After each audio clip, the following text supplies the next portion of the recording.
We are Egyptians. بصوا شوفوا مصر عاملة ايه.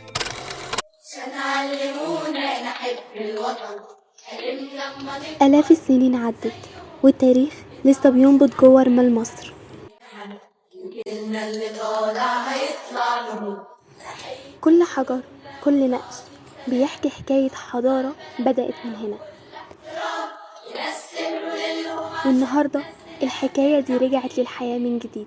فوت عليك المحن ويمر بيك ازاي. المتحف المصري الكبير أعظم متحف أثري في وانت العالم، اغلى وطن وانت اعلى. فيه أسرار الملوك ومجد الأجداد وروح الحضارة اللي علمت الدنيا. ويمر بيك مش مجرد متحف، دي مصر وهي بتثبت نفسها من جديد. وانت اغلى وطن يا مصر اعلى مكان.